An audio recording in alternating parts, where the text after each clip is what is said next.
এখন আমি ভালো থাকতে শিখে গেছি। এখন আমার মন ভালো থাকে। মন ভালো থাকে বলেই তো আমিও ভালো থাকি। আগে আমি ভালো থাকতাম না, সারাদিন মন খারাপ থাকতো।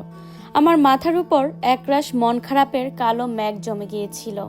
মাথার উপর একটা ভারী বোঝা কেউ যেন চাপিয়ে দিয়েছিল। আমি জানতাম না ডিপ্রেশন কাকে বলে।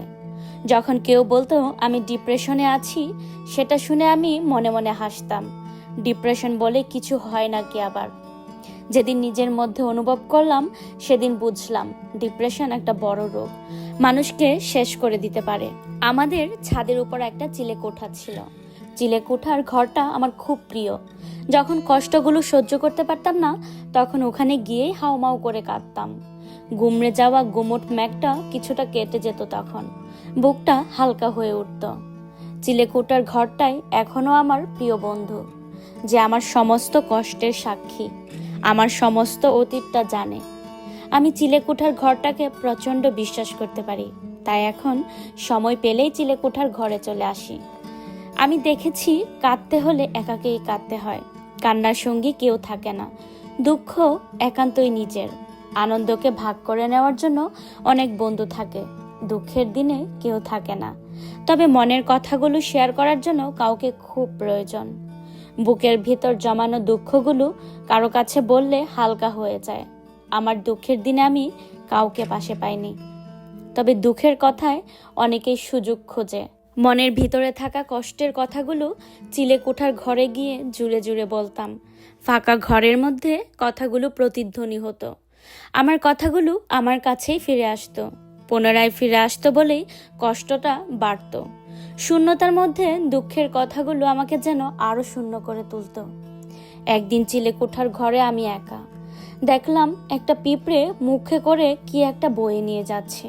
ওইটুকু শরীরে এত বড় বোঝা বয়ে নিয়ে যাচ্ছে দেখে খুব হেসে উঠলাম। মুহূর্তে হাসি থামাতে হলো। অবাক হলাম, ফাঁকা ঘরে হাসিটাও প্রতিধ্বনি হয়ে ফিরে আসছে। হাসলাম বলেই কি হাসিটা ফিরে এলো? সত্যিই তাই, বুমেরাঙের মতো ব্যাপার। যা ছুড়ে দেব তাই ফিরে আসে। একটু হলেও অভিজ্ঞতা লাভ করলাম। মুহূর্তেই পিঁপড়ের কথা মনে পড়ে গেল। তাকিয়ে দেখি পিঁপড়েটি অনেক দূরে এগিয়ে গেছে। বুঝলাম কেউ কারোর জন্য থেমে থাকে না। আমি থেমে আছি মানেই অন্যজন কিন্তু থেমে থাকবে না, সেও অনেক দূরে এগিয়ে যাবে। নতুন একটা শিক্ষা লাভ হলো। তাহলে আমি থেমে কেন? লক্ষ্য করলাম পিঁপড়ের এগিয়ে যাওয়াটা শরীরের থেকে বেশি বড় বোঝা নিয়ে যাচ্ছে, মানে নিশ্চয়ই ওই বোঝাটা ওর প্রয়োজন আছে। প্রয়োজন আছে বলেই বয়ে বেড়াচ্ছে। শরীরের থেকে বড় বোঝা তখনই বইতে যখন সেটা প্রয়োজন হবে। ভাবলাম নিজের কথা, আমিও বোঝা বয়ে বেড়াচ্ছি, তবে সেটা মন খারাপের বোঝা, অবসাদের বোঝা। নিজেকে জিজ্ঞেস করলাম, যে বোঝাটা বয়ে বেড়াচ্ছি সেটা কি আমার প্রয়োজন আছে? নিজেই উত্তর দিলাম, প্রয়োজন নেই। যে বোঝাটা বয়ে বেড়াচ্ছি সেটা নিজের প্রয়োজন না থাকা, তাহলে সেটা অনেক ভারী বলেই মনে হয়। শুধু পিঁপড়ে কেন, মোটে মোজর মানুষ যারা মাথায় বোঝা নিয়ে হাঁটে, তাদের প্রয়োজন আছে বলেই তাদের কাছে সেটা ভারী বলে মনে হয় না। নতুন একটা অভিজ্ঞতায় অভিজ্ঞ হলাম তখন। সামান্য একটা পিঁপড়ে অনেক কিছু শিখিয়ে দিল। জীবনে শিখতে গেলে যে কোনো কারো কিছু থেকেই শেখা যেতে পারে। ক্ষুদ্র হলেও কেউ তুচ্ছ নয়, কাউকে ছোট করে দেখাও ঠিক নয়। আমি চিলেকোঠার ঘর থেকে বেরিয়ে মাথা থেকে বোঝাটা নামিয়ে দিলাম, কারণ এ বোঝাটা বয়ে বেড়ানোর প্রয়োজন নেই আর। নিজেকে হালকা করে ফেললাম অনেকটা। কার জন্য কষ্ট পাচ্ছিলাম? আমি তো নিজেকেই কষ্ট দিচ্ছিলাম। আমি বাঁচতে ভুলে গিয়েছিলাম। আমি থেমে গিয়েছিলাম। থেমে যাওয়া মানেই তো পিছিয়ে যাওয়া। আমি সারিয়ে তুললাম নিজেকে। নিজেকে তো নিজেই বাঁচাতে হয়।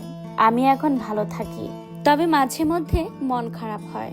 মন খারাপ হলেই গাছ বসাই, গাছটাকে যত্ন করি।